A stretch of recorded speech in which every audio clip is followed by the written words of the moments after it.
ಸತ್ಸಂಗದಲ್ಲಿ ಇರುವಂತಹ ಸೋದರ ಸೋದರಿಯರೇ, ನಿಮಗೆಲ್ಲ ಭಕ್ತಿಪೂರ್ವಕ ನಮನಗಳನ್ನು ಹೇಳ್ತಾನೆ ನನ್ನ ಮಾತನ್ನು ಪ್ರಾರಂಭಿಸ್ತೇನೆ.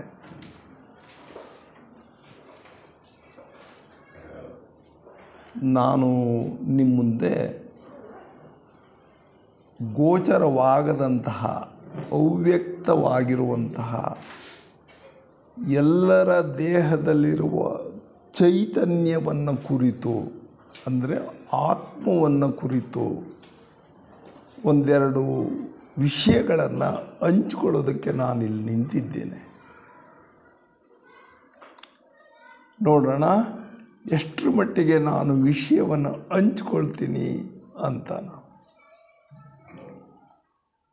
ಜ್ಞಾನಿಗಳು ಹೇಳ್ತಾರೆ, ಅವರು ಹೇಳುವ ಪ್ರಕಾರ ಭಗವಂತನ ಈ ಸುಂದರ ಸೃಷ್ಟಿಯಲ್ಲಿ ಮನುಷ್ಯ ಅತ್ಯಂತ ಸರ್ವಶ್ರೇಷ್ಠವಾದ ಪ್ರಾಣಿ ಅಂತ ಹೇಳ್ತಾರೆ ವಿಜ್ಞಾನಿಗಳು. ಶ್ರೇಷ್ಠವಾದ ಪ್ರಾಣಿಗಳು ಯಾಕೆ ಅಂದರೆ, ಇವನಲ್ಲಿ ಆಲೋಚನೆ ಮಾಡುವಂಥ ಒಂದು ಶಕ್ತಿ ಇದೆ. ಆ ಆಲೋಚನೆ ಮಾಡುವಂಥ ಶಕ್ತಿಗೆ ಮನಸ್ಸು ಅಂತ ಕರೀತಾರೆ. ಮನಸ್ಸು ಅಂತ ಹೇಳ್ತೀವಿ. ಅಂದರೆ ಪ್ರತಿಯೊಬ್ಬರಲ್ಲೂ ಕೂಡ ಆಲೋಚನೆ ಮಾಡುವಂತಹ ಮನಸ್ಸಿದೆ ಅಂತ. ಆ ಮನಸ್ಸು ಆಲೋಚನೆ ಮಾಡುತ್ತೆ. ಒಂದು ಸ್ವಲ್ಪ ನಾವು ಯೋಚನೆಯನ್ನು ಮಾಡೋಣ. ಇದು ನಿಸರ್ಗ ಎಲ್ರಿಗೂ ಒಂದೇ. ನಿಸರ್ಗ, ಬೆಳಕು, ಗಾಳಿ, ಪಂಚಭೂತಗಳು ಎಲ್ರಿಗೂ ಸಮಾನ. ನಿಸರ್ಗ ಇರೋದು ಒಂದೇ ಒಂದು. ನೋಡಿ, ಇಂತಹ ನಿಸರ್ಗದಲ್ಲಿ ಒಂದೇ ಇರೋದು ನಿಸರ್ಗ.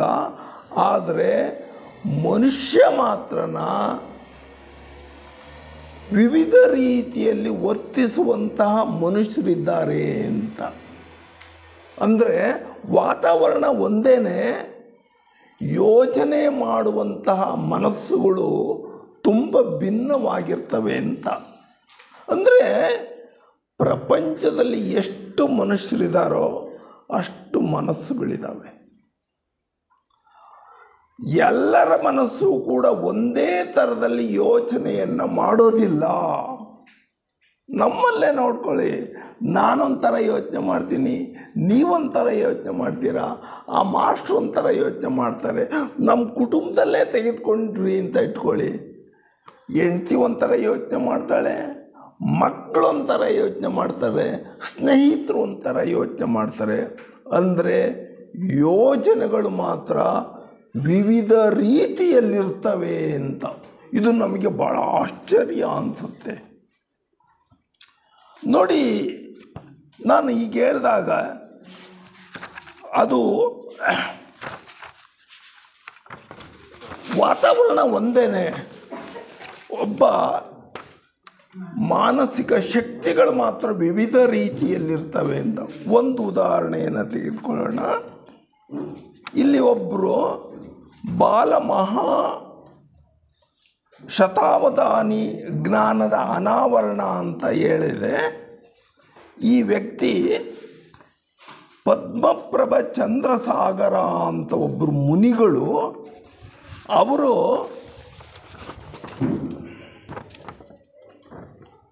ಇಲ್ಲಿದೆ, ಅದು ಮುನಿ ಹೆಸರು, ಪೇಪರ್ನಲ್ಲಿ ಬಂದಿತ್ತು. 30 ನಿಮಿಷಗಳಲ್ಲಿ 200 ಪ್ರಶ್ನೆಗಳಿಗೆ ಉತ್ತರವನ್ನು ಕೊಡ್ತಾರೆ. ಅಂದರೆ ಅವನ ಯೋಚನಾ ಶಕ್ತಿ ಎಷ್ಟರ ಮಟ್ಟಿಗೆ ಇರ್ಬೋದು ಅಂತ. ಒಂದು ಸಭೆಯಲ್ಲಿ ಅನೇಕರು ಇರ್ತಾರೆ ಸ್ನೇಹಿತರೆ. ವಿಜ್ಞಾನಿಗಳಿರ್ತಾರೆ, ಚಾರ್ಟೆಡ್ ಅಕೌಂಟೆಂಟ್ಸ್ ಇರ್ತಾರೆ, IAS ಅಧಿಕಾರಿಗಳು, IPS ಅಧಿಕಾರಿಗಳು ಒಂದು ಇದರಲ್ಲಿರ್ತದೆ. ಅಂತಹ ಸಂದರ್ಭದಲ್ಲಿ ಒಟ್ಟು 24 ವಿಭಾಗಗಳಿರ್ತದೆ. ಒಂದೊಂದು ವಿಭಾಗದಲ್ಲಿ ಒಂದೊಂದು ಪ್ರಶ್ನೆಯನ್ನು ಹಾಕ್ತಾರೆ. ಆ ಪ್ರಶ್ನೆಗಳಿಗೆ ಈ ಮಹಾಶಯ ಸರಿಯಾದ ಸೂಕ್ತವಾದ ಉತ್ತರವನ್ನು ಕೊಡ್ತಾನೆ. ಅಂದರೆ ಅವನ ಮಾನಸಿಕ ಶಕ್ತಿ ಎಷ್ಟಿದೆ ಅಂತ.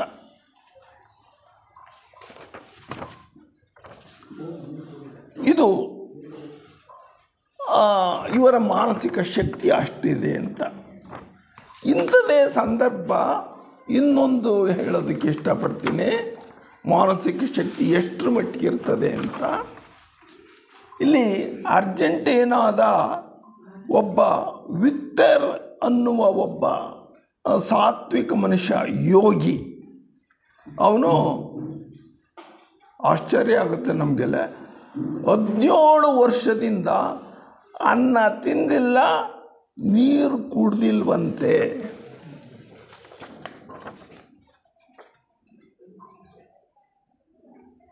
ಇದು ವಿಜಯ ಕರ್ನಾಟಕದ ಪತ್ರಿಕೆಯಲ್ಲಿ ಪ್ರಕಟವಾದಂಥ ಒಂದು ಸಂಗತಿ. 1/7/23ನೇ ಸಾಲಿನಲ್ಲಿ ಬಂದಿರೋವಂಥದ್ದು. ಅದನ್ನು ವಿಜಯ ಕರ್ನಾಟಕ ಆಫೀಸ್ನಲ್ಲಿ ಹೋಗಿಬಿಟ್ಟು ಅವರು ಇದು ಮಾಡ್ತಾರೆ. ಯಾಕೆ ಇದು ಹೇಳಿದೆ ಅಂತ ಹೇಳಿದ್ರೆ, ಮಾನಸಿಕ ಶಕ್ತಿ ಎಷ್ಟಿರ್ತದೆ ಅನ್ನೋದಕ್ಕೆ ಹೇಳಿದ್ದಷ್ಟೇ.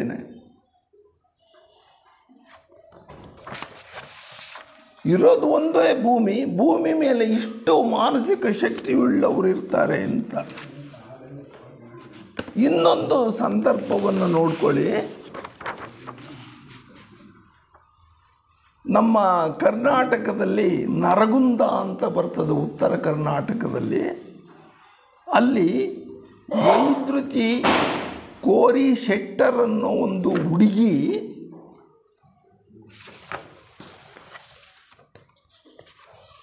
ಇಲ್ಲಿದೆ. ಅದರದ್ದು ಕೋರಿ ಶೆಟ್ಟರ್ ಅಂತ ಒಂದು ಮಗು ಡಾಕ್ಟರ್ ಪದವಿಯನ್ನು ಪಡಿತಾಳೆ. ಇವಳು ವಯಸ್ಸು ಸುಮಾರು 8ರಿಂದ 9 ವರ್ಷ.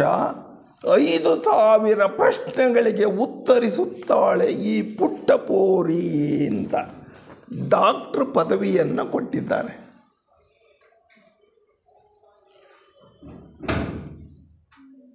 ಅಂದರೆ ಮಾನಸಿಕ ಶಕ್ತಿ ಇದೆಯಲ್ಲ, ಒಬ್ಬರಿಂದ ಒಬ್ಬರಿಗೆ ಭಿನ್ನವಾಗಿರ್ತದೆ ಅಂತ, ಇರ್ತದೆ ಅಂತ.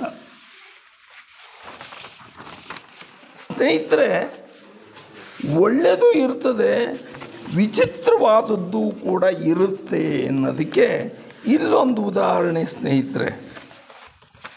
ವಿಚಿತ್ರವಾಗಿ ಮನುಷ್ಯ ವರ್ತಿಸ್ತಾನೆ ಅಂತ.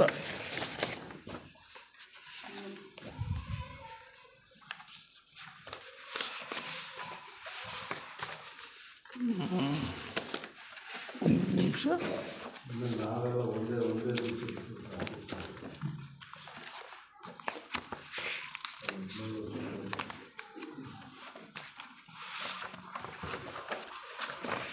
ವಿಚಿತ್ರತೆಗೆ, ಭಿನ್ನತೆಗೆ, ಮನಸ್ಸಿನ ಭಿನ್ನತೆಯನ್ನು ವ್ಯಕ್ತಪಡಿಸ್ತಾ ಇದ್ದೀನಿ ಅಷ್ಟೇ. ಇಲ್ಲೊಂದು ಪೇಪರ್ನಲ್ಲಿ ಹೇಳಿಕೆ ಬಂದಿದೆ. ಪೇಪರ್ನಲ್ಲಿ ಏನಿದೆ ಅಂತ ಹೇಳಿದರೆ, ಗಂಡ ಹೆಂಡತಿ ಇಬ್ಬರೂ ಕೂಡ ಪ್ರೊಫೆಸರ್ಗಳು, ವಿಶ್ವವಿದ್ಯಾನಿಲಯದ ಪ್ರೊಫೆಸರ್. ಗಂಡನೂ ಹೌದು, ಇದು ಆಯಿತು. ಅವ್ರಿಗೇನಾಗಿರ್ತದೆ ಅಂದರೆ, ಇವರ ಮನಸ್ಸಿನ ಅಲ್ಲಿ ಮೌಢ್ಯ ಎಷ್ಟು ತುಂಬಿತ್ತು ಅಂತ ಹೇಳಿದರೆ, ಯಾರೋ ಒಬ್ಬ ಹೇಳ್ತಾನೆ, ಏನು ಅಂತ ಹೇಳಿದ್ರೆ,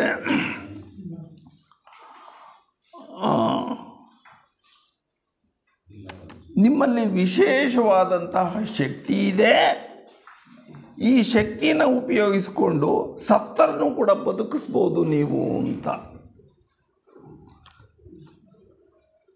ಇದನ್ನು ಯಾರೋ ಒಬ್ಬ ಹೇಳ್ತಾನೆ. ಅದನ್ನು ನಂಬಿಕೊಂಡು ತನ್ನ 2 ಹೆಣ್ಣು ಮಕ್ಕಳನ್ನು ಕೊಲೆ ಮಾಡ್ತಾರೆ ಈ ಇಬ್ಬರು ದಂಪತಿಗಳು.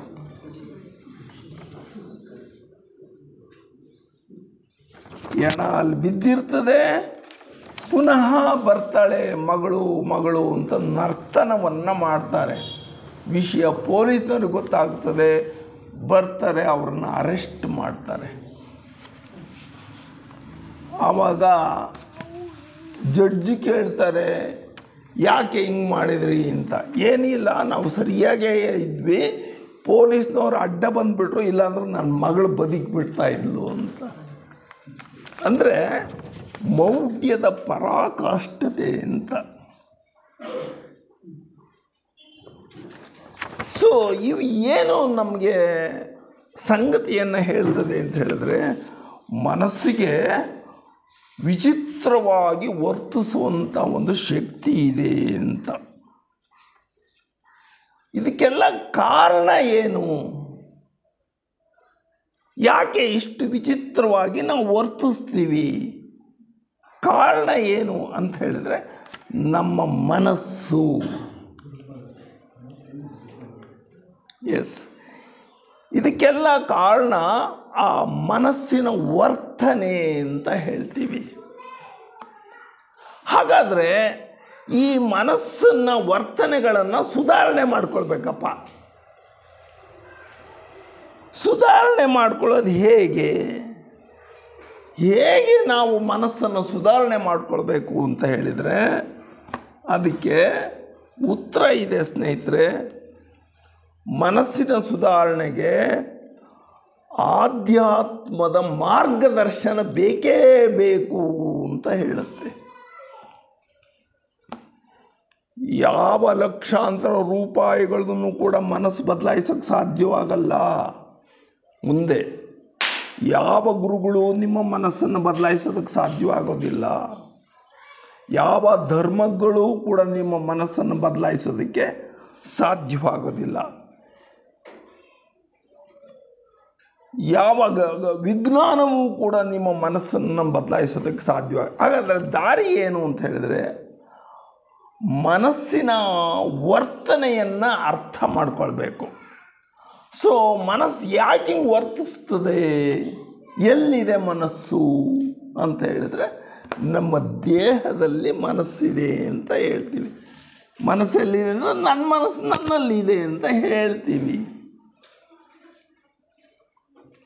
ಆ ಮನಸ್ಸಿನ ವರ್ತನೆಯನ್ನು ಅರ್ಥ ಮಾಡ್ಕೊಳ್ಬೇಕಾದ್ರೆ ಆಧ್ಯಾತ್ಮದ ಮಾರ್ಗದರ್ಶನ ಬೇಕು.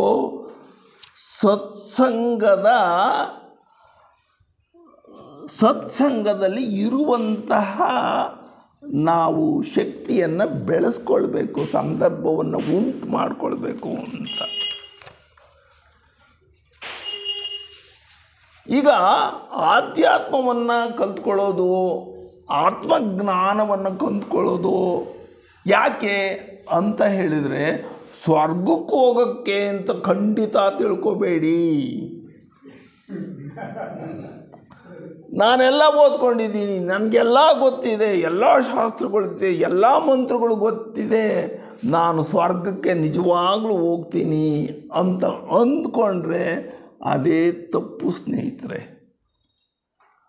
ಆತ್ಮಜ್ಞಾನ ಏನು ಹೇಳ್ತದೆ, ಆಧ್ಯಾತ್ಮ ಏನು ಹೇಳ್ತದೆ ಅಂದರೆ, ಸ್ವರ್ಗವನ್ನೇ ನೀನಿರುವ ಜಾಗ ಮಾಡ್ಕೋ ಅಂತ. ನೀನಿರುವ ಸ್ಥಳ ಅದನ್ನೇ ಸ್ವರ್ಗ ಮಾಡ್ಕೊಳ್ಳೋದಕ್ಕೆ ಆತ್ಮಜ್ಞಾನ ನೆರವು ನೀಡುತ್ತೆ ಅಂತ ಹೇಳುತ್ತೆ ಸ್ನೇಹಿತರೆ. ಹೀಗೆ ನೋಡಿ, ಎಸ್ಪೆಷಲಿ ಇತ್ತೀಚಿನ ಜೀವನ ಏನಿದೆ ನಮ್ಮದು, ಇದು ತಾಂತ್ರಿಕ ಬದುಕು ಸ್ನೇಹಿತರೆ. ಎಲ್ಲಿ ನೋಡಿದರೂ ಕೂಡ ತಾಂತ್ರಿಕತೆ ಒಡನಾಡ್ತಾ ಇದೆ. ಯಾವುದೇ ಫೀಲ್ಡ್ ತಗೊಳ್ಳಿ, ಯಾವುದೇ ಕ್ಷೇತ್ರವನ್ನು ತೆಗೆದುಕೊಳ್ಳಿ, ಎಲ್ಲದರಲ್ಲೂ ಕೂಡ ನಮಗೆ ತಾಂತ್ರಿಕತೆಯೇ ಬಂದೋಗ್ಬಿಟ್ಟಿದೆ. ತಾಂತ್ರಿಕತೆಯನ್ನು ಅನುಸರಿಸೋದಕ್ಕೆ ನಮ್ಮ ಜೀವನ ತುಂಬ ವೇಗವಾಗಿರಬೇಕಾಗ್ತದೆ. ಅಂದರೆ ವೇಗದ ಜೀವನ, ಎಲ್ಲದನ್ನು ಕೂಡ ಮಾಡ್ತಾ ಮಾಡ್ತಾ ಮಾಡ್ತಾ ಮಾಡ್ತಾ ಹೋಗಬೇಕಾಗ್ತದೆ. ಯಾವಾಗ ನಾವು ಅದರಲ್ಲಿರ್ತೀವೋ ನೆಮ್ಮದಿಯನ್ನು ಕಳ್ಕೊಂಡು ಬಿಡ್ತೀವಿ. ಈ ನೆಮ್ಮದಿಗೆ ಪುನಃ ನಾವು ತಂದುಕೊಳ್ಳೋದಕ್ಕೆ ಮನಸ್ಸನ್ನು ಅರ್ಥ ಮಾಡ್ಕೊಳ್ಬೇಕು. ಮನಸ್ಸನ್ನು ಅರ್ಥ ಮಾಡ್ಕೊಳ್ಬೇಕಾದ್ರೆ ನಾವು ಮನಸ್ಸಿನ ಶಕ್ತಿಯನ್ನು ಅರ್ಥ ಮಾಡ್ಕೊಳ್ಬೇಕು. ಮನಸ್ಸೆಲ್ಲಿದೆ? ದೇಹದಲ್ಲಿದೆ. ಮನಸ್ಸಿನ ಶಕ್ತಿಗೆ ಏನು ಹೇಳ್ತೀವಿ ಅಂತ ಹೇಳಿದರೆ, ಮನಸ್ಸಿನ ಶಕ್ತಿಗೆ ನಾವು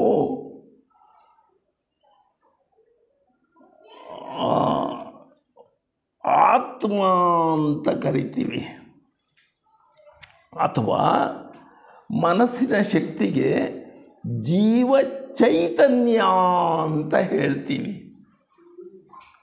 ಸೊ ನಮ್ಮಲ್ಲಿ ಜೀವನ ಚೈತನ್ಯ ಇದೆಯಲ್ಲ, ಆ ಚೈತನ್ಯಕ್ಕೆ ಆಧ್ಯಾತ್ಮದಲ್ಲಿ ಆತ್ಮ ಅಂತ ಕರೀತಾರೆ. ಆತ್ಮಕ್ಕೆ ಮತ್ತೊಂದು ಹೆಸರು ಸತ್ಯ ಅಂತ. ಆತ್ಮದ ಸಾಕ್ಷಾತ್ಕಾರ ಆಗೋದು ಅಂದ್ರೂ ಒಂದೇನೆ, ಸತ್ಯದ ಸಾಕ್ಷಾತ್ಕಾರ ಆಗೋದು ಅಂತನೂ ಒಂದೇನೆ. ಆತ್ಮ ಬೇರೆ ಅಲ್ಲ, ಸತ್ಯ ಬೇರೆ ಅಲ್ಲ. ಹೀಗೆ ಸತ್ಯದ ಜ್ಞಾನವನ್ನು ಪಡ್ಕೊಳ್ಳೋದಕ್ಕೆ, ದೇಹದಲ್ಲಿರುವ ಚೈತನ್ಯವನ್ನು ತಿಳ್ಕೊಳ್ಳೋದಕ್ಕೆ, ಸತ್ಯವನ್ನು ತಿಳ್ಕೊಳ್ಳೋದಕ್ಕೆ ನಾವು ಆಧ್ಯಾತ್ಮದ ಜ್ಞಾನವನ್ನು ಪಡಿಬೇಕು ಅಷ್ಟೇ. ಈಗ ಮನುಷ್ಯ ಪ್ರಾಣಿ ವಿವಿಧತೆ ಇದೆ ಅಂತ ಹೇಳಿದ್ವಿ. ಸೊ ಮನುಷ್ಯನ ಬಗ್ಗೆ ಒಂದು ಸ್ವಲ್ಪ ಯೋಚನೆ ಮಾಡೋಣ. ಮನುಷ್ಯ ಅಲ್ಲ, ಯಾವುದೇ ಜೀವಿ ತಗೊಳ್ಳಿ, ಹುಟ್ಟುತ್ತೆ, ಸಾಯುತ್ತೆ, ನೋ ಡೌಟ್. ಮನುಷ್ಯನೂ ಕೂಡ ಹುಟ್ಟುತ್ತಾನೆ, ಸಾಯ್ತಾನೆ. ಆದರೆ ಮನುಷ್ಯನಿಗೆ ಈ ಹುಟ್ಟು ಮತ್ತು ಸಾವುಗಳ ಮಧ್ಯೆ 4 ಹಂತಗಳು ಬರ್ತದೆ ಸ್ನೇಹಿತರೆ. ಒಂದು ಬಾಲ್ಯ, ನಾವೆಲ್ಲ ಅನುಭವಿಸಿದ್ದೀವಿ ಬಾಲ್ಯ. ಆ ಹಂತ ಇದ್ದು ನಾವು ಬಾಲ್ಯವನ್ನು ದಾಟಿ ಬಂದಿದ್ದೀವಿ. ಆಮೇಲೆ ಯೌವನ ಅನುಭವಿಸಿದ್ದೀವಿ, ಪ್ರೌಢಾವಸ್ಥೆ ಅದನ್ನು ಅನುಭವಿಸಿದ್ದೀವಿ ನಾವು. ಆಮೇಲೆ ಮುದಿತನ, ಈಗ ಅನುಭವಿಸ್ತಾ ಇದ್ದೀನಿ ನಾನು. ಇವು 4 ಹಂತಗಳನ್ನು ಎಲ್ಲ ಮನುಷ್ಯನೂ ಕೂಡ ದಾಟಿ ಬರ್ತಾನೆ ಸ್ನೇಹಿತರೆ. ನಾವೇನು ಮಾಡ್ತೀವಿ ಅಂತ ಹೇಳಿದ್ರೆ, ಈ 4 ಇದರಲ್ಲಿ ಲೌಕಿಕವಾಗಿ ಏನೇನು ಕಾಣ್ತದೋ, ಏನೇನು ಪಂಚೇಂದ್ರಿಯಗಳಿಗೆ ನಿಲುಕುತ್ತೋ ಅವೆಲ್ಲ ತಿಳ್ಕೊಳ್ಳೋದಕ್ಕೆ, ಅನುಭವಿಸೋದಕ್ಕೆ ನಮ್ಮ ದೇಹ ಇಷ್ಟಪಡುತ್ತೆ. ಬಾಲ್ಯದಲ್ಲಿ ಕುಣಿದಾಡಬೇಕು ಅನಿಸುತ್ತೆ ದೇಹಕ್ಕೆ.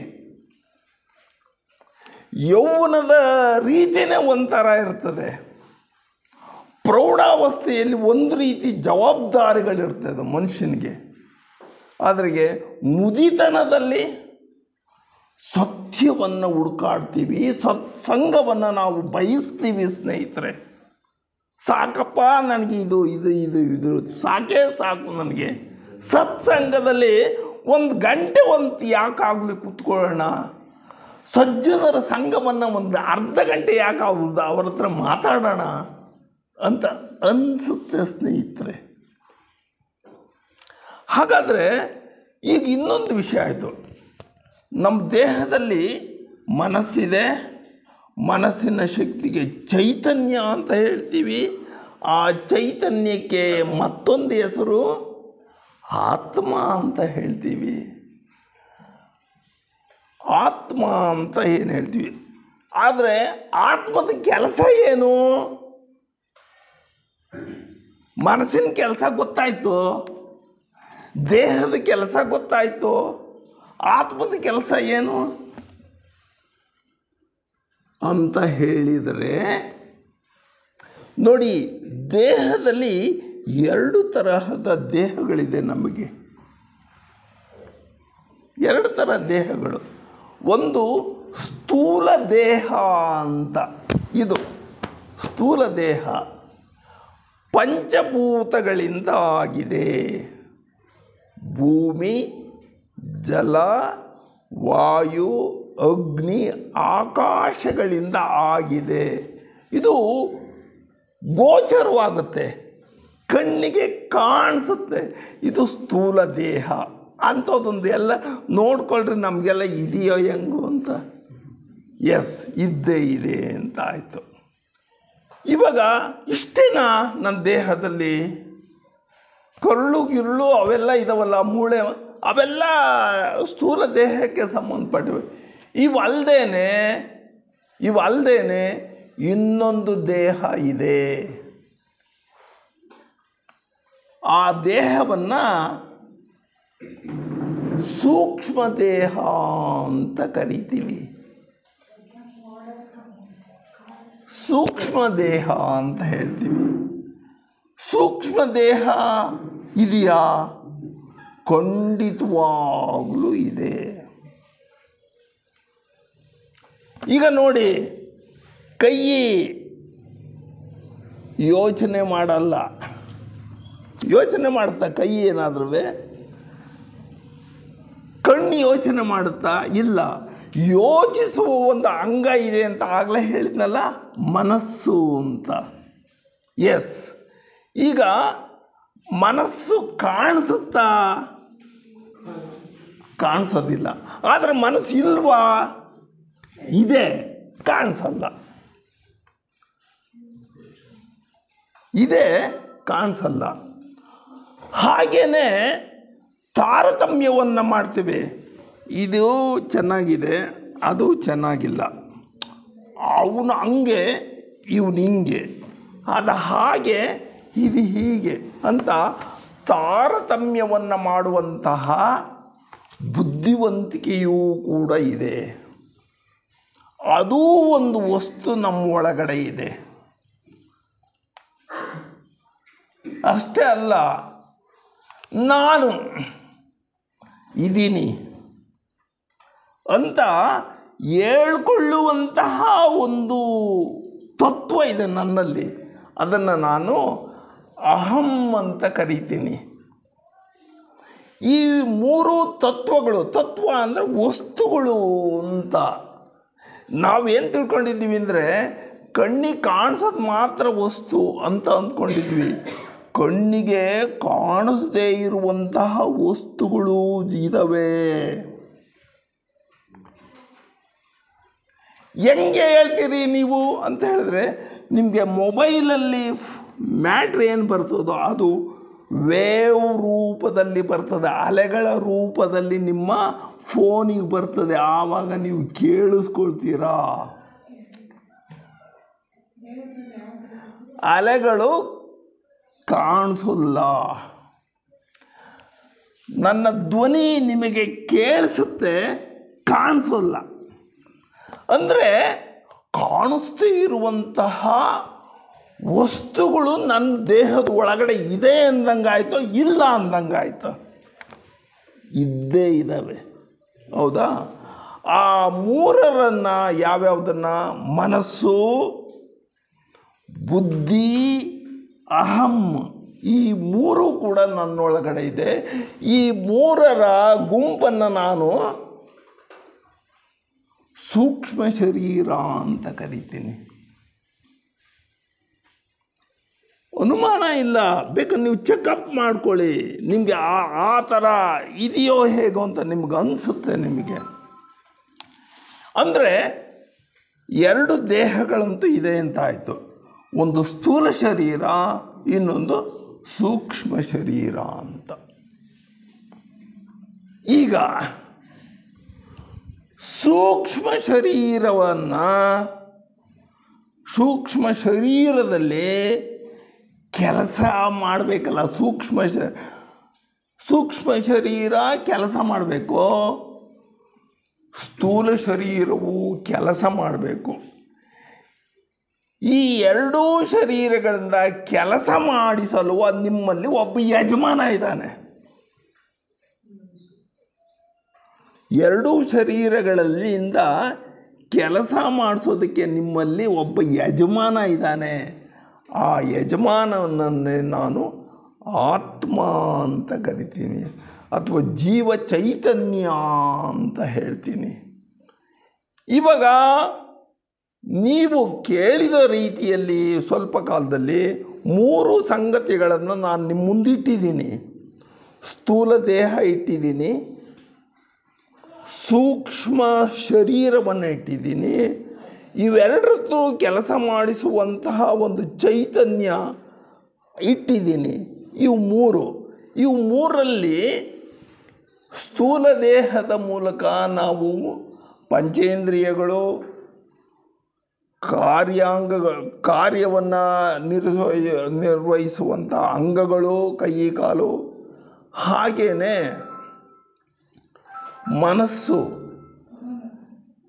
ಬುದ್ಧಿ ಮತ್ತು ಅಹಂಕಾರ, ಇದು ಸೂಕ್ಷ್ಮ ಶರೀರ ಅಂತ ಹೇಳಿದೆ ನಾನು. ಇವುಗಳಿಂದ ಕೆಲಸ ಮಾಡುವಂತಹ ಒಡೆಯನನ್ನು ನಾವು ಆ ದೇಹದ ಒಡೆಯ ಅಂತ ಹೇಳ್ತೀವಿ, ಆತ್ಮ ಅಂತ ಹೇಳ್ತೀವಿ, ಅಥವಾ ಚೈತನ್ಯ ಅಂತ ಹೇಳ್ತೀನಿ. ನೋಡಿ, ಇಲ್ಲೊಂದು ವಿಷಯವನ್ನು ನಾನು ಅರ್ಥ ಮಾಡ್ಕೊಳ್ಬೇಕು. ದೇಹ ಇದೆಯಲ್ಲ ಅದು ನಾನು ಬಯಸಿದರೆ ಹುಟ್ಟೋಲ್ಲ. ನಾನು ಬಯಸಿದರೆ ಹುಟ್ಟೋದಿಲ್ಲ. ಅದೇ ದೇಹ ಸಾಯುವುದನ್ನು ತಡೆಯಲೂ ಆಗುವುದಿಲ್ಲ ನಮಗೆ. ಅಷ್ಟು ವಿಷಯ ಅಲ್ಲಿಗೆ ಬಿಟ್ಟುಬಿಡೋಣ ಸ್ನೇಹಿತರೆ. ದೇಹ ಯಾಕೆ ಬೇಕು ನಮಗೆ? ದೇಹ ಯಾಕೆ ಬೇಕು ಅಂದರೆ, ಸುಖ ಪಡಲು ದೇಹ ಬೇಕು ನಮಗೆ. ಅದಕ್ಕೆ ನಾವು ಕ್ಷಣಿಕ ಸುಖಕ್ಕೋಸ್ಕರ ದೇಹ ಬೇಕು ನಮಗೆ, ಭೋಗಕ್ಕೋಸ್ಕರ ದೇಹ ಬೇಕಾಗುತ್ತೆ. ಅಲ್ಲಿಗಿಡೋಣ. ಈಗ ನೋಡಿ, ಯಾರಾದರೂ ನಿಮಗೊಂದು ಪ್ರಶ್ನೆ ಹಾಕಿದ್ರು ಅಂತ ಇಟ್ಕೊಳ್ಳಿ, ಯಾರಪ್ಪ ನೀನು ಅಂದರೆ, ನಾನು ಚಲವಣ್ಣ ಅಂತ. ಯಾರಪ್ಪ ನೀನು ಅಂದರೆ, ನಾನು ನಾರಾಯಣಪ್ಪ ಅಂತ. ಯಾಕೆ ಹೇಳ್ತೀವಿ ಅಂದರೆ, ದೇಹವನ್ನು ಗುರುತಿಸ್ತೀವಿ, ದೇಹವನ್ನೇ ಗುರುತಿಸ್ತೀವಿ. ಪ್ರಧಾನ ಚಲುವನ ದೇಹ ಪ್ರಧಾನವೇ ಹೊರತು ಅವನ ಮನಸ್ಸು ಪ್ರಧಾನ ಅಲ್ಲ. ನಾವು ಅವನಿಗೆ ಇಂಪಾರ್ಟೆನ್ಸ್ ಕೊಡ್ತೀವಿ. ಎಸ್, ಯಾರ ಮಗಪ್ಪ ನೀನು ಅಂತ ಪ್ರಶ್ನೆ ಹಾಕಿದಾಗ ಅಲ್ಲಿಯೂ ಕೂಡ ನಮ್ಮ ತಂದೆಯ ದೇಹವನ್ನೇ ನೆನಪು ಮಾಡ್ಕೊಳ್ತೀವಿ. ನಾನು ಇಂಥ ಚಿಕ್ಕಣ್ಣನವರ ಮಗ ಅಂತ ಹೇಳಿ, ಚಿಕ್ಕಣ್ಣನ ದೇಹದ ಆತ. ಅಲ್ಲಿಗೆ ಅದು ಬಿಡೋಣ ಸ್ನೇಹಿತರೆ. ಈಗ ಒಂದು ಪ್ರಸಂಗವನ್ನು ಇದು ಮಾಡ್ಕೊಳ್ಳೋಣ. ನಿಮ್ಮ ಬೀದಿಯಲ್ಲಿ ಯಾರೋ ಒಬ್ಬ ಇದ್ದಾನೆ, ರಾಮಣ್ಣ ಅಂತ ಇದ್ದಾನೆ.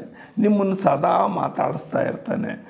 ಬರ್ತಾನೆ, ಚೆನ್ನಾಗಿದ್ದಾರಾ ಸರ್, ಊಟ ಆಯಿತಾ, ಕಾಫಿ ಆಯಿತಾ, ತಿಂಡಿ ಆಯಿತಾ, ಮಕ್ಕಳೆಲ್ಲ ಏನು ಇತ್ಯಾದಿ ಎಲ್ಲ ವಿಚಾರ ಮಾಡ್ತಾನೆ. ಒಂದು ದಿವಸ, ಮಾರನೇ ದಿನ ಅಂತೆಲ್ಲ ಇಟ್ಕೊಳ್ಳಿ, ಅವನು ಸತ್ತು ಹೋಗ್ಬಿಡ್ತಾನೆ. ಈಗ ನೀವು ಅಲ್ಲಿಗೆ ಹೋಗಿರ್ತೀರ ಸ್ಪಾಟ್ಗೆ. ಈಗ ನೀವೇನು ಹೇಳ್ತೀರಾ? ಅದನ್ನು ರಾಮಣ್ಣ ಅಂತ ಹೇಳ್ತೀರೋ, ಶವ ಅಂತ ಹೇಳ್ತೀರೋ? ಶವ ಅಂತ ಹೇಳ್ತೀರೋ. ರಾಮಣ್ಣ ಅಂತ ಮರ್ತು ಹೇಳಲ್ಲ. ನೋಡಿ, ನಮಗೆ ಗೊತ್ತಿಲ್ದಂಗೆ ದೇಹದಲ್ಲಿ ರಾಮಣ್ಣ ಅನ್ನೋ ಒಂದು ಚೈತನ್ಯ ಇತ್ತು ಅಂತ ನಮಗೆ ಗೊತ್ತಿಲ್ದಂಗೆ ನಾವು ಹೇಳ್ತೀವಿ. ಅದನ್ನ ಸರಿನಾ? ಹೌದು. ನೋಡಿ, ಅಂಥ ಆತ್ಮವನ್ನು, ಚೈತನ್ಯವನ್ನು, ಒಬ್ಬರಲ್ಲಿರುವ ಚೈತನ್ಯವನ್ನು ಯಾವಾಗ ನೆನಪು ಮಾಡ್ಕೊಳ್ತೀವಿ ಅಂತ ಹೇಳಿದರೆ, ಯಾವಾಗ ನೆನಪು ಮಾಡ್ಕೊಳ್ರಿ ಅಂತ ಹೇಳಿದ್ರೆ, ಅವನು ನಾಗರಾಜನ್ನೋರು ಒಬ್ರು ಇದ್ದು ಕಣ್ರಿ,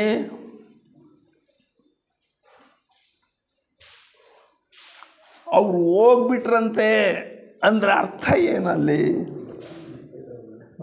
ಈ ನಾಗರಾಜಲ್ಲ, ಒಂದು ನಾಗರಾಜು ಅಂದರೆ ಅರ್ಥ ಏನಾಯಿತು ಅಂದರೆ, ಆ ನಾಗರಾಜನ ದೇಹದಲ್ಲಿರುವಂಥ ಆತ್ಮ ಶರೀರವನ್ನು ಬಿಟ್ಟೋಯಿತು ಅಂತ ಸುಮ್ಮನೆ ಚಿಂತನೆಯನ್ನು ಮಾಡ್ತಾ ಹೋಗೋಣ ಸ್ನೇಹಿತರೆ.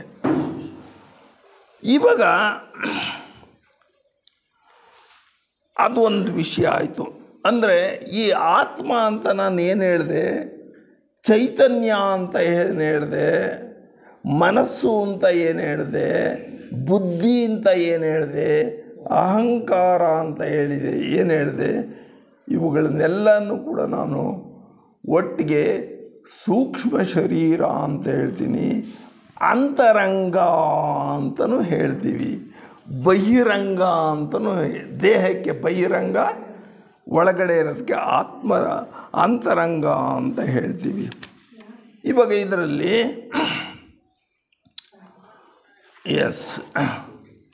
ಇನ್ನೊಂದು ವಿಷಯಕ್ಕೆ ಬರ್ತಿದ್ದೀನಿ ನಾನು. ನಮಗೆಲ್ಲ ಕನಸು ಬೀಳ್ತದೆ, ಸರಿನಾ? ಕನಸು ಪ್ರತಿದಿನ ಕೂಡ ಒಂದಲ್ಲ ಒಂದು ಕನಸು ಬೀಳ್ತದೆ ಪ್ರತಿಯೊಬ್ಬ ವ್ಯಕ್ತಿಗೂ ಕೂಡ. ಕನಸಿನಲ್ಲಿ ಅವನು ನಿಜ ಜೀವನದಲ್ಲಿ ಹೆಂಗೆ ಯೋಚನೆ ಮಾಡ್ತಾನೋ, ಹೆಂಗೆ ಕೆಲಸ ಮಾಡ್ತಾನೋ, ಹೆಂಗೆ ವರ್ತಿಸ್ತಾನೋ, ಹಂಗೆ ಕನಸಿನಲ್ಲೂ ಕೂಡ ಮನುಷ್ಯ ವರ್ತನೆಯನ್ನು ಮಾಡ್ತಾನೆ. ಸರಿನೋ ತಪ್ಪು? ಕನಸಿನಲ್ಲಿ ನಾವು ಜೀವನವನ್ನು ನಡೆಸ್ತೀವಿ ಸ್ನೇಹಿತರೆ. ಕನಸಿನಲ್ಲಿ ನನಗೆ ಲಾಟ್ರಿ ಹೊಡೆದಿತ್ತು, 1,00,000 ರೂಪಾಯಿ. ಕನಸಿನಲ್ಲಿ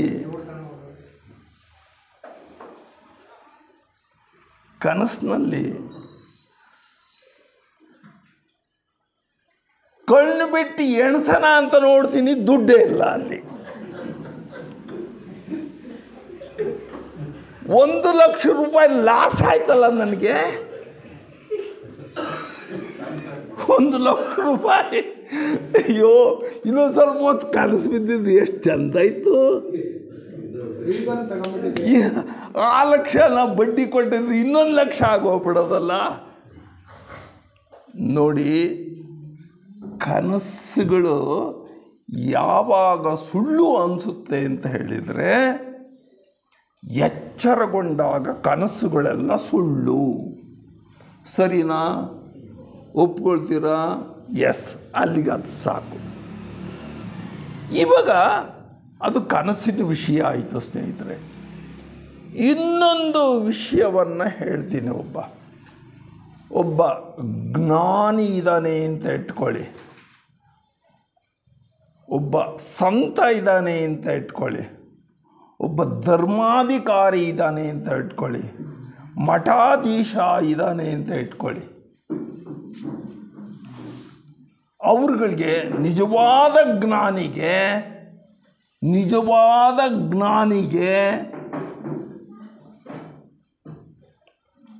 ಈ ಜಗತ್ತೇನು ಕಾಣಿಸ್ತದೋ ಇದೆಲ್ಲ ಸುಳ್ಳು. ಅವನ ದೃಷ್ಟಿಯಲ್ಲಿ ಇದು ಸುಳ್ಳು. ಅವನ ದೃಷ್ಟಿಯಲ್ಲಿ ಯೋಗಿಗೆ ಇದು ಯಾವುದು ಅಲ್ಲ ಬಿಡ್ರಿ ಅಂತ. ಒಬ್ಬ ಜೈನ ಯೋಗಿನಿ ನಾನು ಪೇಪರ್ನಲ್ಲಿ ಓದಿದ್ದೆ ಸ್ನೇಹಿತರೆ. ಅವಳು ಸನ್ಯಾಸತ್ವವನ್ನು ಸ್ವೀಕರಿಸಿದ್ಲು, ಪೇಪರ್ನಲ್ಲಿ ಬಂದಿತ್ತು, ಉತ್ತರ ಪ್ರದೇಶದ್ದು. 200 ಕೋಟಿ ರೂಪಾಯಿಗಳನ್ನು ಬಡವರಿಗೆ ಹಂಚಿಬಿಟ್ಟು ಅವಳು ಸನ್ಯಾಸತ್ವವನ್ನು ತೆಗೆದುಕೊಳ್ಳು. ಅಂದರೆ ಅದು ಏನೇನೋ ಅಲ್ಲ. ಯಾವುದು? 200 ಕೋಟಿ ರೂಪಾಯಿ ಏನೇನೋ ಅಲ್ಲ ಆಕೆಯ ದೃಷ್ಟಿಯಲ್ಲಿ. ಅಂದರೆ ಆ ತರಹ ಯಾರು ಜ್ಞಾನಿಗಳೋ ಅವ್ರಿಗೆ ಮರ್ತು ಕೂಡ ಈ ಲೌಕಿಕ ಸಂಪತ್ತನ್ನು ಇಷ್ಟಪಡೋದೇ ಇಲ್ಲ. ನೋಡಿ, ಒಂದು ವಿಷಯ ನಾವು ಪುರಾಣದಲ್ಲಿ ಓದ್ತೀವಿ, ಯೋಗಿಗಳು, ಮುನಿಗಳು ಆತ್ಮವನ್ನು, ಜೀವ ಚೈತನ್ಯವನ್ನು ಕಂಡುಕೊಳ್ಳೋದಕ್ಕೋಸ್ಕರ ಕಾಡುಗಳಲ್ಲಿ ಹೋಗ್ತಾರೆ, ಏಕಾಗ್ರತೆಯಿಂದ ಧ್ಯಾನವನ್ನು ಮಾಡ್ತಾರೆ, ತನ್ನನ್ನು ತಾನು ಅರಿತುಕೊಳ್ತಾರೆ, ತನ್ನ ಆತ್ಮವನ್ನು ಅರಿತುಕೊಳ್ತಾರೆ, ಸತ್ಯ ಯಾವುದು ಅಂತ ಗೊತ್ತಾಗ್ತದೆ. ಅಂತಹ ಮುನಿಗಳು ಕಾಡಿನಲ್ಲಿ ಹೋಗಿ ಧ್ಯಾನ ಮಾಡ್ತಾರೆ, ತುಂಬ ತೃಪ್ತಿಯಾಗಿ ನೆಮ್ಮದಿ ಜೀವನ ಅವ್ರದ್ದು. ಆದರೆ ಸಿಟಿ ಜನ, ನಮಗೆ 2 ವೀಲರ್ಸ್ ಇದೆ, ಫಸ್ಟ್ ಕ್ಲಾಸ್ ಕಾರುಗಳು 3 ಇದ್ದಾವೆ, ಬಂಗ್ಲೆಗಳು 2 ಇದ್ದಾವೆ, ಮಾವ ಕೊಟ್ಟಿದ್ದೊಂದು, ನಾನು ಮಾಡಿದ್ದೊಂದು, 100 ಎಕರೆ ಜಮೀನಿದೆ, ಅಷ್ಟೊಂದು ಸಿರಿ ಸಂಪತ್ತು ನನಗಿದೆ. ರಾತ್ರಿ ಹೊತ್ತು ನಿದ್ದೆನೇ ಬರೋಲ್ಲ. ರಾತ್ರಿ ಹೊತ್ತು ನಿದ್ದೆನೇ ಬರಲ್ಲ. ಹೆಂಡ್ತಿ ಕೇಳ್ತಾರೆ, ಯಾಕ್ರಿ ಒದ್ದಾಡ್ತಾ ಇದ್ದೀರಲ್ಲ ಅಂತ. ಏನು ಮಾಡೋದೆ, ಅವನು ಯಾವನು ದುಡ್ಡು ಇಸ್ಕೊಂಡು ಹೋದನು ಕೊಡಲೇ ಇಲ್ಲ ಅಂತ. ಈ ತರಹ ನಾವು ಇದು ಮಾಡ್ತೀವಿ ಸ್ನೇಹಿತರೆ. ಅಂದರೆ ಇಷ್ಟೆಲ್ಲ ಸಂಪತ್ತಿದ್ದು ಇಟ್ಕೊಂಡು ಕೂಡ ನಾನು ಎಷ್ಟರ ಮಟ್ಟಿಗೆ ಸುಖಿ ಅಂತ ಪ್ರಶ್ನೆ ಹಾಕ್ಕೊಂಡ್ರೆ ಅದನ್ನು ಉತ್ತರ ಬೇರೆಯವರು ಹೇಳೋದಲ್ಲ, ನಾನೇ ಹೇಳ್ಕೊಳ್ಬೇಕಾಗ್ತದೆ. ಆದ್ದರಿಂದ ಹಾಗಾದರೆ ಒಂದು ವಿಷಯ ಹೇಳ್ಕೊಳ್ಳೋಣ. ಈಗ ನಾವು ಇಲ್ಲಿವರೆಗೆ ಏನು ಮಾಡಿದೆ, ದೇಹದಲ್ಲಿ ಚೈತನ್ಯ ಇದೆ, ಆತ್ಮ ಇದೆ, ಅದು ಅಮರವಾಗಿರುತ್ತದೆ, ಅದಕ್ಕೆ ಎಂದೆಂದೂ ಸಾವಿಲ್ಲ ಅಂತ. ಇವಾಗ ನೋಡಿ, ಹೌದಪ್ಪ, ಅದೇನು ಆತ್ಮ ಇದೆ ಇದೆ ಅಂತ ಬಡ್ಕೊಳ್ತೀರಲ್ಲ, ದೇಹದಲ್ಲಿ ಎಲ್ಲಿ ತೋರಿಸಿ ನೋಡೋಣ. ತೋರಿಸ್ರಿ, ನಿಮ್ಗೆ 1 ಲಕ್ಷ ರೂಪಾಯಿ ಕೊಟ್ಬಿಡ್ತೀನಿ, 1 ಕೋಟಿ ರೂಪಾಯಿ ಕೊಡ್ತೀನಿ. ಆತ್ಮವನ್ನು ತೋರಿಸೋದಕ್ಕೆ ಸಾಧ್ಯನೇ ಇಲ್ಲ, ಅದೊಂದು ಶಕ್ತಿ ಅಂತ ಸ್ನೇಹಿತರೆ. ಆದರೆ ವಿಜ್ಞಾನಿಗಳು ಮಾತ್ರ ಅವ್ರು ಹೇಳ್ತಾರೆ, ಹೌದು ಆತ್ಮ ಇದೆ ಅಂತ. ನೋಡಿ, ಇಲ್ಲಿ ಒಂದು ಸಂದರ್ಭವನ್ನು ನಾನು ನಿಮಗೆ ವಿವರಿಸಿ ಹೇಳಬೇಕಾಗ್ತದೆ. ಆತ್ಮ ಇದೆ, ಇದು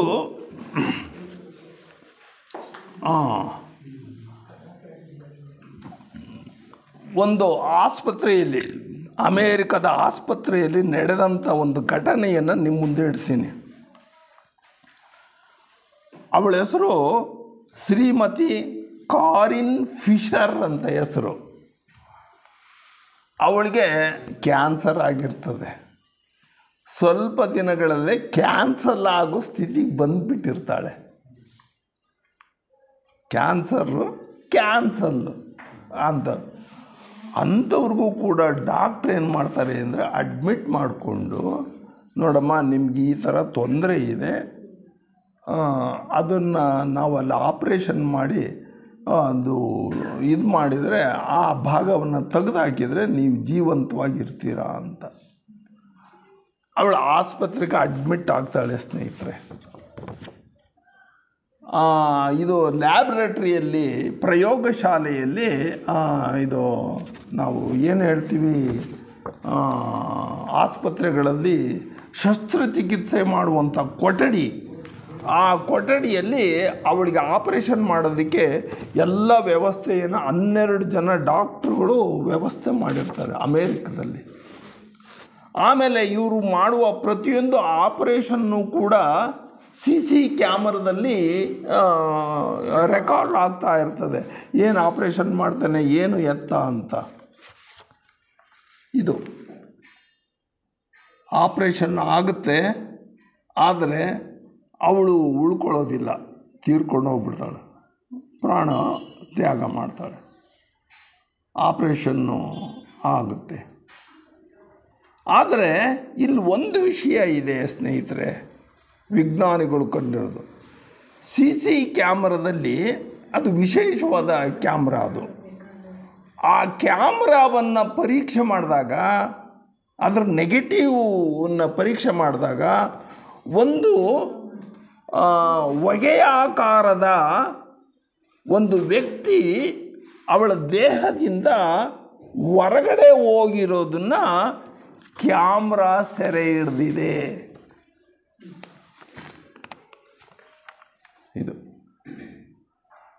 ಇದು ಆಮೇಲೆ ಬೇಕಾದ್ರೆ ನೋಡ್ಬೋದು, ಹತ್ತಿರದಿಂದ ಬೇಕಾದ್ರೆ ಇಸ್ಕೊಂಡು. ಏನಿದೆ ವಿವರ? ಅವರು ಹೇಳ್ತಾರೆ, ಅವನ ಹೆಸರು ಡಾಕ್ಟ್ರು ಮಾರ್ಟಿನ್ ಮುಲ್ಲರ್ ಅಂತ. ಆ ಡಾಕ್ಟ್ರು ಅದನ್ನು ಆಪ್ರೇಷನ್ ಮಾಡ್ದ. ಅಲ್ಲಿ ಆಪ್ರೇಷನ್ ಥಿಯೇಟ್ರಿದು, ಅಲ್ಲಿ ಹೊಗೆಯ ಆಕಾರದ ಒಂದು ಚಿತ್ರ ಇದೆ, ದೂರಕ್ಕೆ ಬಹುಪಾಲು ಕಾಣಿಸ್ತಾ ಇಲ್ಲ, ಹೊಗೆ ಹೋಗ್ತದಲ್ಲ ಆ ಥರ. ಅದು ಕ್ಯಾಮ್ರಾದಲ್ಲಿ ಇದಾಗಿರ್ತದೆ. ಆವಾಗ ಅದು ಪ್ರಾಣಶಕ್ತಿ ಇದೆಯಲ್ಲ, ಚೈತನ್ಯ ಇದೆಯಲ್ಲ, ಆತ್ಮ ಇದೆಯಲ್ಲ, ಅದು ದೇಹದಿಂದ ಹೊರಟೋಗಿರೋ ಅಂಥ ಒಂದಿದು. ಆಮೇಲೆ ಆ ಡಾಕ್ಟ್ರು ಎಲ್ರಿಗೂ ಕೂಡ, ಮಠಾಧೀಶರಿಗೆ, ಚರ್ಚ್ಗಳಿಗೆ ಎಲ್ಲ ಸಂದೇಶವನ್ನು ಕಳಿಸ್ತಾನೆ.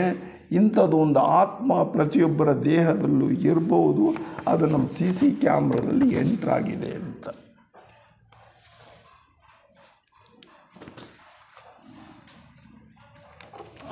ಆದರೆ ದೇಹ ಮಾತ್ರ ವಿನಾಶಿ, ಆತ್ಮ ಅವಿನಾಶಿ. ಇದನ್ನು ಎಲ್ಲ ಧರ್ಮಗಳು ಹೇಳ್ತವೆ, ಎಲ್ಲ ಧರ್ಮದವರು ಹೇಳ್ತಾರೆ. ದೇಹ ವಿನಾಶವಾಗುತ್ತೆ, ಆತ್ಮ ಅವಿನಾಶಿ ಅಂತ. ಈಗ ಆತ್ಮ ಅವಿನಾಶಿ, ದೇಹದಲ್ಲಿ ಆತ್ಮ ಇದೆ, ಹಂಗೆ ಅಂತ ಹೇಳ್ತೀವಲ್ಲ. ಅಂದರೆ ದೇಹವನ್ನು ಬಿಟ್ಟ ಮೇಲೆ ಆತ್ಮ ಎಲ್ಲೋಗುತ್ತೆ? ಪ್ರಶ್ನೆ. ಸುಮ್ಮನೆ ಯೋಚನೆಯನ್ನು ಮಾಡೋಣ. ಅದು ದೇಹವನ್ನು ಬಿಟ್ಟಿರುವಂಥ ಆತ್ಮ, ಅಲೆದಾಡುವ ಆತ್ಮ ಅಂತ ಹೇಳ್ಬೋದು. ಅಲೆದಾಡೋದು ಆತ್ಮ, ಅಲೆದಾಡ್ತದಲ್ಲ, ಅಲೆದಾಡುವ ಆತ್ಮ ಅದು. ರಾಮಣ್ಣ ಸತ್ತ ಮೇಲೆ ರಾಮಣ್ಣನ ದೇಹ ಏನಾಗಬೇಕು?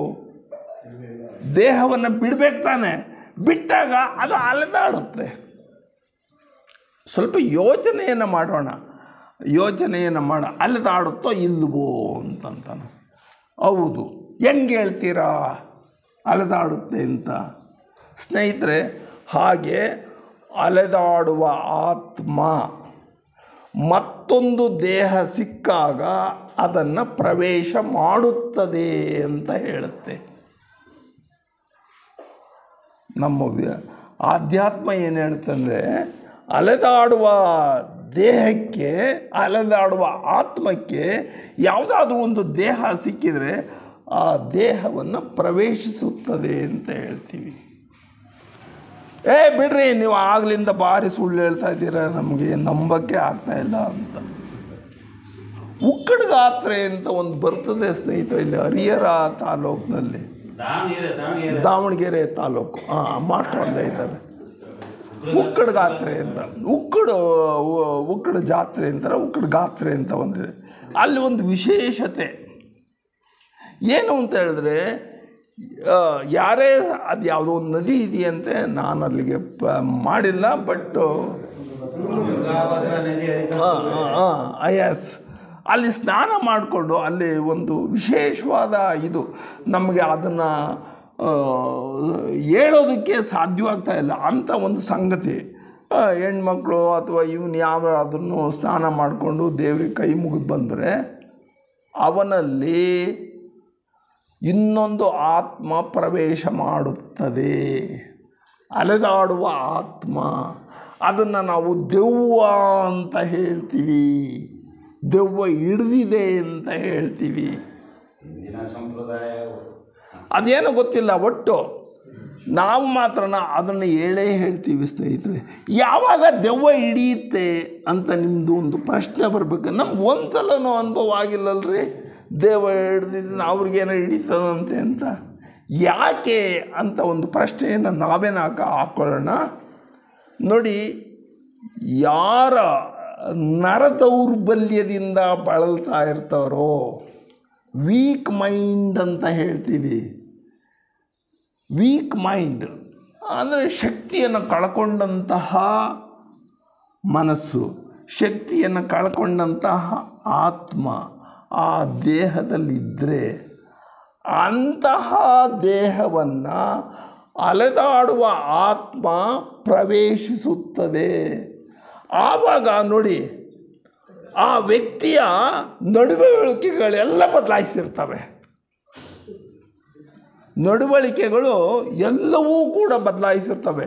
ಯಾರು ದೆವ್ವದ ನಡವಳಿಕೆಗಳೆಲ್ಲ ಆ ವ್ಯಕ್ತಿಯಲ್ಲಿ ಪ್ರಕಟವಾಗ್ತಾ ಇರ್ತವೆ. ಇದು ವಿಷಯ. ಇನ್ನೊಂದು ನಾನು ಅನುಭವಿಸಿದ್ದನ್ನು ಒಂದು ಹೇಳ್ತೀನಿ ಸ್ನೇಹಿತರೆ. ನಾನು ಸುಮಾರು ಮಿಡ್ಲ್ ಸ್ಕೂಲು 5ನೇ ತರಗತಿಯಲ್ಲಿ ಹೋಗ್ತಾ ಇರ್ಬೇಕಾದ್ರೆ ನಮ್ಮ ಅಕ್ಕಂದು ಮದುವೆ ಆಯಿತು. ನಮ್ಮ ಅಕ್ಕನ ಮದುವೆ ಆಯಿತು. ಪಾಪ ಅವಳು ವಿದ್ಯಾವಂತಳಲ್ಲ, ಓದು ಬರಹ ಬರದೇ ಇರೋಳು. ಅವಳಿಗೆ ಮದುವೆ ಆಯಿತು. ಮದುವೆ ಆದಾಗ ಅವಳು ಬಸುರಿನೂ ಆದಳು. ದಿನ ತುಂಬುವ ಸಮಯ ಬಂತು, ಯಾರಿಗೇನೂ ಆಯಿತು ಅಂತ ಇಟ್ಕೊಳ್ಳಿ. ಆಯಿತು. ಮಗು 1 ತಿಂಗಳು ಮಗು. ನಮ್ಮಕ್ಕ ಹೆಂಗೆಂಗೋ ಆಡೋದಕ್ಕೆ ಪ್ರಾರಂಭ ಮಾಡಿದ್ಲು. ಆವಾಗ ಏನಾಯಿತು ಅಂದ್ರೆ, ನಮ್ಮ ತಾಯಿ, ಆಕೆನೂ ಓದು ಬರಹ ಬಂದೆ, ಪಕ್ಕದ ಮನೆಯವರು ತೀರ್ಕೊಂಡು ಹೋಗಿದ್ರಲ್ಲ, ಆಕೆ ಪ್ರವೇಶ ಮಾಡಿದಾಳೆ ಅಂತ, ದೆವ್ವ ಹಿಡ್ದಿದೆ ಅಂತ. ಅದಕ್ಕೆ ಅದೇನೇನೋ ಹಿಡ್ಗಲ್ ತಗೊಂಡು ಬಂತು. ಆ ಮುಖದ ಮೇಲೆ ನಮ್ಮ ತಾಯಿಯವರು ಆಕೆಗೆ ಪಟ ಪಟ ಪಟ ಹೊಡೆದ್ರು, ಚಪ್ಪಲಿ ತೊಗೊಂಡು ಬಂದರು. ನಂಬಿ ಬಿಟ್ಟರೆ ಬಿಡಿ. ನಾನು ಹುಡುಗ ನೋಡ್ತಾ ಇದ್ದೆ. ನಾನು ಅದನ್ನು ಪಟ ಪಟ ಪಟ ಪಟ ಪಟ ಹಿಂಗೆ ಹೊಡೆದ್ರು. ನಾನು ಹೋಗ್ತೀನಿ ಅಂತ ಹೇಳಿ ತಣ್ಣಗಾದ್ಲು ನಮ್ಮಕ್ಕ. ಎಚ್ಚರಿಕೆ ಬಂತು. ಸ್ನೇಹಿತರೆ, ಇತ್ತೀಚಿನ ದಿನಗಳಲ್ಲಿ ಇಂತಹ ಘಟನೆಗಳು ಕಡಿಮೆ ಇದ್ದಾವೆ ನಮಗೆ. ಯಾಕೆ ಅಂದರೆ ನಮ್ಮ ನಡವಳಿಕೆಗಳಿದೆಯಲ್ಲ ಚೇಂಜ್ ಆಗಿದ್ದೇವೆ. ಇದು ಅಂದರೆ ಅರ್ಥ ಏನಾಯಿತು? ಆತ್ಮ ಇನ್ನೊಬ್ಬರ ದೇಹವನ್ನು ಪ್ರವೇಶ ಮಾಡುತ್ತದೆ ಅನ್ನೋದಕ್ಕೆ ಸಾಕ್ಷಿ ಅಷ್ಟೇ. ನೀವು ನಂಬಿದರೆ ನಂಬೋದು, ಬಿಟ್ಟರೆ ಬಿಡ್ಬೋದು ಸ್ನೇಹಿತರೆ. ಈಗ ನೋಡಿ, ವಿಜ್ಞಾನವನ್ನು ತೆಗೆದುಕೊಳ್ಳೋಣ. ವಿಜ್ಞಾನದಲ್ಲಿ ಎಲ್ಲರೂ ಓದಿರ್ತೀವಿ. 2 ವಸ್ತುಗಳು ಅಂದರೆ ಆಮ್ಲಜನಕ ಮತ್ತು ಜಲಜನಕಗಳು ಗೊತ್ತಾಗುತ್ತೆ. ಅವೆರಡು ಸಂಯೋಗ ಆದಾಗ ಒಂದು ಹೊಸ ವಸ್ತು ಉಂಟಾಗುತ್ತೆ. ಅದನ್ನೇ ನೀರು ಅಂತ ಹೇಳ್ತೀವಿ. ವಿಜ್ಞಾನ ಹೇಳುತ್ತೆ. ಇದನ್ನು ನಾವು ರಾಸಾಯನಿಕ ವಿಜ್ಞಾನ ಅಂತ ಹೇಳ್ತೀವಿ. ಅದೇ ರೀತಿ ಅನೇಕ ವಸ್ತುಗಳು ಬೆರೆತಾಗ ಮತ್ತೊಂದು ಸಂಯುಕ್ತ ವಸ್ತು ಉಂಟಾಗುತ್ತೆ ಅಂತ. ಇದು ನಿಜ, ನಂಬ್ತೀವಿ. ಹಂಗೆ ಬರೆದ್ರೇ ನಾನು ಪಾಸಾಗೋದು. ಇದಕ್ಕೆ ನಾವು ಲೌಕಿಕ ಜ್ಞಾನ ಅಂತ ಹೇಳ್ತೀವಿ, ಪುಸ್ತಕದ ವಿಜ್ಞಾನ. ಇದು ವಿಜ್ಞಾನ ಹಿಂಗೆ ಹೇಳುತ್ತೆ, ಹೌದಪ್ಪ, ಆಮ್ಲಜನಕ ಜಲಜನಕ ಸೇರಿದಾಗ ಮತ್ತೊಂದು ವಸ್ತು ಉಂಟಾಗುತ್ತೆ, ಆ ವಸ್ತುವಿನ ಗುಣನೇ ಬೇರೆ ಅಂತ. ಅಲ್ಲಿಗೆ ಅದು ನಿಲ್ಲಿಸ್ತೀನಿ ಸ್ನೇಹಿತರೆ. ಈಗ ಪ್ರಧಾನವಾಗಿರುವಂಥ ಒಂದು ಸಂಗತಿಯನ್ನು ನಿಮ್ಮ ಮುಂದೆ ಹೇಳ್ತೀನಿ. ನಂಬೋದು ಬಿಡೋದು ನಿಮಗೆ ಬಿಟ್ಟಿರ್ತದೆ. ನೋಡಿ, ಹೆಣ್ಣುಗಳ ಅಂಡಾಣು, ಹೆಣ್ಣು ಪುರುಷರ ವೀರ್ಯಾಣು ಅವೆರಡು ಮಿಲನವಾದಾಗ ಒಂದು ಹೊಸ ಪಿಂಡ ಉಂಟಾಗುತ್ತದೆ. ಹೆಣ್ಣು ಗಂಡು ಸೇರಿದಾಗ ಪಿಂಡ ಉಂಟಾಗುತ್ತೆ ಸ್ನೇಹಿತರೆ. ಇದನ್ನು ನಂಬೋದೋ ಬಿಡೋದು, ನಂಬಲೇಬೇಕು. ನನಗೂ ಮಕ್ಕಳಾಗಿದ್ದಾವಲ್ಲ, ನಾನು ಒಬ್ಬನೇ ಇದ್ರೂ ಮಕ್ಕಳಾಗ್ತಾ ಇದ್ವಾ? ಹೆಣ್ಣು ಗಂಡು ಇದ್ರೇ ಅದು ಸಾಧ್ಯ, ಪಿಂಡ ಉತ್ಪತ್ತಿ ಆಗ್ತದೆ. ಈಗ ನೋಡಿ ಒಂದು ಸ್ವಲ್ಪ ಯೋಚನೆಯನ್ನು ಮಾಡೋಣ. ಆ ಪಿಂಡದಲ್ಲಿ ಅಲೆದಾಡುವ ಆತ್ಮ ಬಂದು ಸೇರಿಕೊಳ್ಳುತ್ತೆ. ಪಿಂಡ ಫಸ್ಟ್ ಉಂಟಾಗುತ್ತೆ. ಆ ಪಿಂಡದಲ್ಲಿ ಅಂದರೆ ಮಾಂಸದ ತುಣುಕು ತಾಯಿಯ ಗರ್ಭದಲ್ಲಿ ಉಂಟಾಗುತ್ತೆ. ಅದು ತತ್ತಿಯ ಮೂಲಕ ವೀರ್ಯಾಣು ಸೇರಿಕೊಂಡಾಗ ತತ್ತಿ ಪಕ್ವವಾಗುತ್ತೆ ಅಂತ ಹೇಳ್ತೀವಿ. ಅದು ಪಕ್ವವಾದ ತತ್ತಿ. ಅದನ್ನು ಆತ್ಮಜ್ಞಾನ ಪಿಂಡ ಅಂತ ಹೇಳ್ತದೆ. ಈಗ ಈ ಪಿಂಡಕ್ಕೆ ಅಲೆದಾಡುವ ಆತ್ಮ ಬಂದು ಸೇರಿಕೊಳ್ಳುತ್ತೆ. ಸೇರಿಕೊಂಡಾಗ ಅದನ್ನು ಭ್ರೂಣ ಅಂತ ಕರೀತೀವಿ. ಸೊ ಮಾನವನ ಭ್ರೂಣ ಉಂಟಾಗುತ್ತೆ ಅಲ್ಲಿ ತಾಯಿಯ ಗರ್ಭದಲ್ಲಿ. ಭ್ರೂಣ ಉಂಟಾಯಿತು ಅಂದರೆ ಅದಕ್ಕೆ ಚೈತನ್ಯ ಬಂತು ಅಂತ. ಚೈತನ್ಯ ಬಂತು ಅಂತ ಹೇಳಿದ್ರೆ ಆ ಪಿಂಡದಲ್ಲಿ ಆತ್ಮ ಸೇರಿಕೊಳ್ತು ಅಂತ. ಅಂದರೆ ಆತ್ಮವುಳ್ಳ ಚೈತನ್ಯವುಳ್ಳ ಪಿಂಡ ಬೆಳೆದು ಮಗುವಾಗಿ ಪ್ರಪಂಚಕ್ಕೆ ಕಾಲಿಡುತ್ತೆ. ನಾನು ಹಂಗೆ ಬಂದನೆಯ, ನೀವು ಹೆಂಗೆ ಬಂದಿದ್ದೀರೋ ಯೋಚನೆ ಮಾಡಿರಿ. ಸೊ ಇವಿಷ್ಟೂ ಕೂಡ ನಾವು ಆತ್ಮದ ಬಗ್ಗೆ ಆಯಿತು ಸ್ನೇಹಿತರೆ. ಮಾಸ್ಟರ್ಜಿ, ನಾನು ಜಾಸ್ತಿ ಸಮಯ ತಗೊಳ್ತಾ ಇದ್ದೀನಲ್ಲ, ಅದು ಪಕ್ಕ ಆಗಿದೆ. ನಿಲ್ಲಿಸ್ಬಿಡ್ಲಾ? ನಂದು ಒಂಥರ ವಿಚಿತ್ರ ಇದು. ಇರಲಿ, ಅಷ್ಟು ಸಾಕು. ಇನ್ನು ಕೊನೆಗೆ ಮುಕ್ತಾಯಕ್ಕೆ ಬರ್ತಾ ಇದ್ದೀನಿ. ಅಂದರೆ ಆತ್ಮ ಇರುವುದು ಪಕ್ಕ ಆದರೆ ಖುಷಿ ನನಗೆ. ಇನ್ನೂ ಅನುಮಾನ ಇದ್ದರೆ ಆವಾಗಲೂ ಖುಷಿ ಪಡ್ತೀನಿ. ಯಾಕೆ ಅಂತ ಹೇಳಿದರೆ ಅದು ಬೇರೆ ವಿಷಯ. ಈಗ ಮುಕ್ತಾಯದಲ್ಲಿ ನಾನು 3 ಸಂಗತಿಗಳನ್ನು ಹೇಳಿ ಮುಕ್ತಾಯ ಮಾಡ್ತೀನಿ. ಒಂದು, ಆತ್ಮವನ್ನು ಗುರುತಿಸ್ಕೊಳ್ಳೋದು ಹೇಗೆ? ಆತ್ಮವನ್ನು ನಾನು ಹೇಗೆ ಗುರುತಿಸ್ಕೊಳ್ಬೋದು? ನನ್ನಲ್ಲಿರೋ ಚೈತನ್ಯವನ್ನು ನಾನು ಹೇಗೆ ಕಂಡುಕೊಳ್ಬೋದು ಅಂತ ಹೇಳಿದರೆ, ನೋಡಿ, ಯಾರ ಮನಸ್ಸು ಶಾಂತವಾಗಿದೆಯೋ, ಯಾರು ವಿವೇಕ, ವೈರಾಗ್ಯ, ಸದಾಚಾರ, ಪ್ರೇಮಗಳನ್ನು ಕರಗತ ಮಾಡಿಕೊಂಡಿರ್ತಾರೋ, ಯಾರಲ್ಲಿ ದ್ವೇಷ, ಅಶುದ್ಧತೆ ಇಲ್ಲವೋ ಅಂಥವರು ಧ್ಯಾನದ ಮೂಲಕ ಆತ್ಮವನ್ನು ಕಂಡುಕೊಳ್ಳಬಹುದು. ಅದಕ್ಕೆ ನಾವು ಅಂತರಂಗ ಶುದ್ಧಿ, ಬಹಿರಂಗ ಶುದ್ಧಿ ಅಂತ ಬಸವಣ್ಣನವರು ಒಂದು ಕಡೆ ಹೇಳ್ತಾರೆ. ಇದು ಒಂದಾಯಿತು, ಅಲ್ಲಿಗೆ ಅಷ್ಟೇ ನನ್ನ ಮಾತು ಮುಕ್ತಾಯದ. ಎರಡನೇ ಮಾತು, ಯಾವ ಶಾಸ್ತ್ರಗಳಾಗಲಿ, ಗ್ರಂಥಗಳಾಗಲಿ, ಪೂಜೆ ಮಂತ್ರಗಳಾಗಲಿ ನಮಗೆ ಆತ್ಮವನ್ನು ತೋರಿಸಲಾರರು.